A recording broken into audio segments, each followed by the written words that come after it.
सुप्रभात। मैं जगेंद्र राणा। सत्संग की महिमा अपार, यह हमारी आज की आध्यात्मिक चर्चा का विषय। सत्संग की महिमा अपार है। कर्म बचन मन छाड़ी छल, जब लगे जन न तुम्हार, तब लगे सुख सपनेऊ नहीं, ये कोटोपचार। जब तक मनुष्य अपने व्यवहार में, चाल चलन में, रीति रिवाज में सत्य का पालन नहीं करता,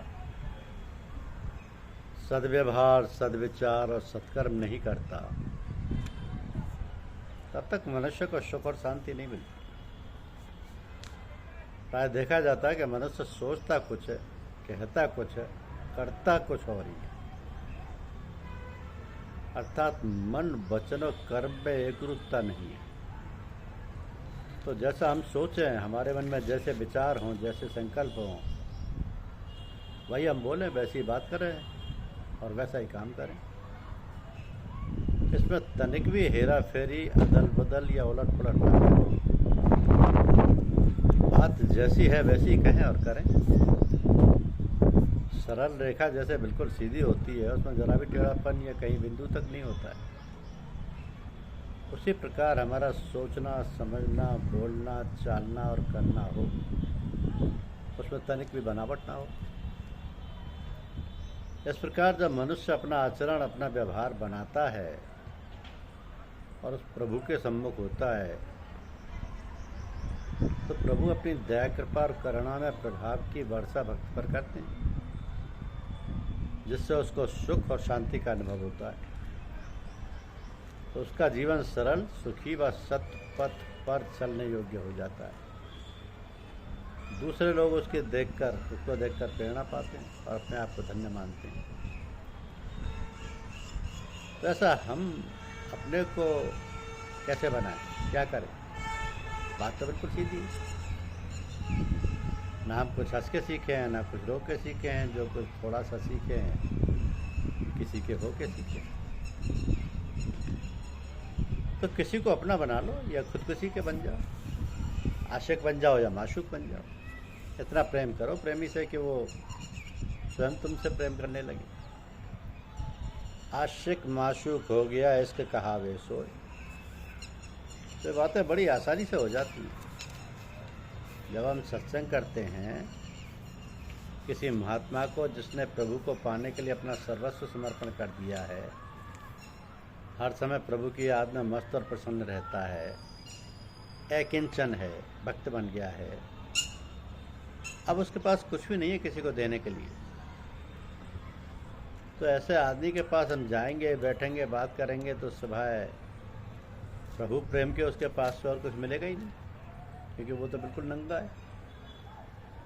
प्रभु प्रेम के सिवाय कुछ है ही नहीं उसके पास। तो फिर आपको भी वहाँ प्रभु प्रेम ही मिलेगा। सत्संगति कथय किम न करोति पुंसाम। सत्संगति मनुष्य को क्या नहीं करती, माने सब कुछ कर देती है। सब कुछ का क्या मतलब ये कि जिसको पाकर कुछ पाने की इच्छा ही नहीं रहती, मनुष्य पूर्ण रूप से सुखी और संतुष्ट हो जाता है। तुमको पाके लुटा दिया सब कुछ, अब किसी शय की इच्छा नहीं बाकी। जो सत्संग की महिमा अपार है, अतः हजार काम छोड़कर हमें सत्संग करना चाहिए। दिन भर काम काज में लगे लिपटे रहने के बाद हमें तो थोड़ा समय सत्संग, पूजा पाठ के लिए निश्चित कर लेना चाहिए। जैसे हम बिना खाए पिए जीवित नहीं रह सकते, उसी प्रकार जब तक हम प्रभु का भजन, पूजन, प्रभु की याद, सत्संग या किसी सदग्रंथ का पाठ आदि ना कर लें, तब तक भोजन ग्रहण ना करें।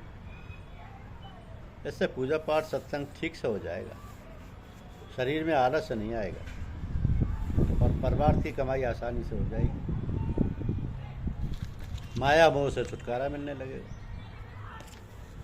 तो सन्मुख होय जीव मोह जब ही, जन्म कोट अघनाशय तभी। सोचो मत कि पहले ये काम कर लूँ, वो काम हो जाए, अमुक जगह हो रहा है, फिर पूजा पाठ सत्संग करें। इस प्रकार के वहम में, मन के चक्कर में मत फंसो, बस जुट जाओ, लग जाओ रामधुन में। तो कर से कर्म करिए विधि नाना, मन राखिए जहाँ कृपा निधान। कहा है कि दिल बयार दस्त बकार, दुनियादारी के सब काम करते हुए मन से प्रभु की याद करते रहो। मगर ये तभी होगा जब इसका अभ्यास करते रह जाए।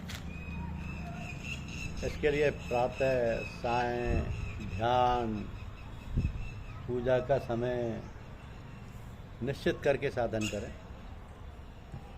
और जब निष्ठा हो जाएगी तो फिर क्या कहना, फिर तो चलते चलते, खाते पीते, उठते बैठते सब समय उसी की याद बनी रहेगी,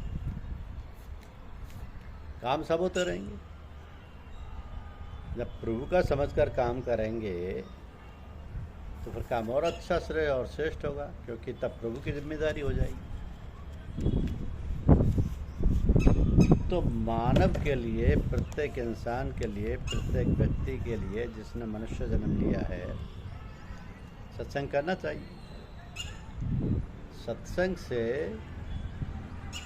आंतरिक वृत्तियां खुलती हैं। अंदर का मार्ग अत्यंत सूक्ष्म है और आंतरिक यात्रा अत्यंत ही कठिन, पर सतगुरु की दया से प्रेमी साधक